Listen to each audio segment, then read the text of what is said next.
O material genético é passado de geração para geração, ou seja, hereditariamente.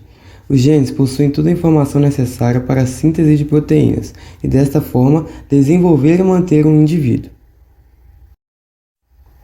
Nos seres humanos e na maioria dos demais seres vivos, o material genético é o DNA. Nos seres eucariontes, o DNA é encontrado no núcleo das células e nas mitocôndrias.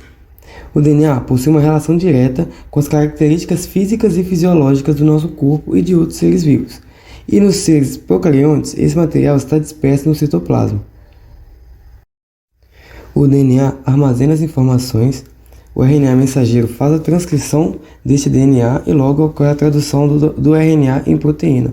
E a proteína exerce funções celulares metabólicas, no caso. Afinal, do que o DNA é formado? O DNA é formado por uma cadeia de nucleotídeos ligados por um grupo fosfato e pentoses, e também a base nitrogenada.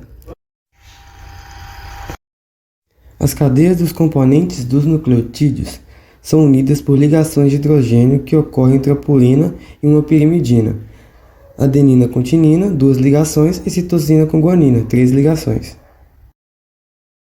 Sobre a importância dos nucleotídeos, podemos dizer que eles são essenciais para todas as células. As proteínas não poderiam ser sintetizadas e nem as células poderiam se proliferar, e são subunidades dos ácidos nucleicos, o RNA e o DNA. Portanto, são responsáveis por transportar a informação genética.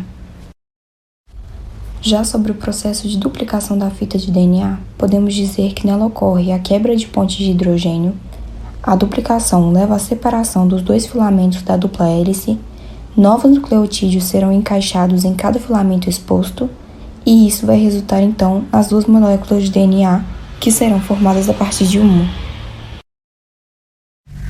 Algumas informações sobre esse processo são bastante importantes, como por exemplo o fato do DNA de fita dupla ser uma molécula antiparalela, composta de 2 fitas que ficam lado a lado. Elas apontam para direções opostas. A extremidade 5' com fosfato livre de uma fita se alinha com a extremidade 3' com hidroxila livre de sua parceira e vice-versa.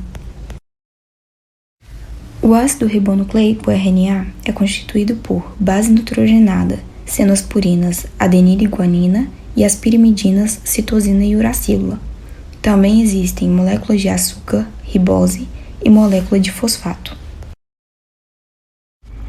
Diferentemente do DNA, o RNA apresenta uma hélice simples e tem como principal função copiar e transportar a informação presente no DNA até as estruturas que sintetizam as proteínas.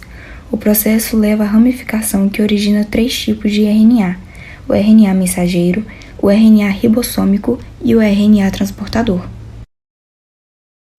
Algumas diferenças entre o DNA e o RNA são bastante significativas, como por exemplo o fato do DNA ser composto por pentose do tipo desoxirribose, ser dupla fita, ter como bases nitrogenadas adenina, timina, citosina e guanina, e ser um depósito de informação genética.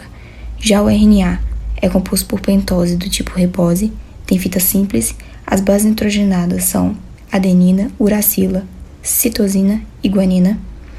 Ele é um carregador molecular, um carregador de mensagem química e tem atividade enzimática. Por último, deixamos as referências que foram utilizadas para a confecção desse trabalho.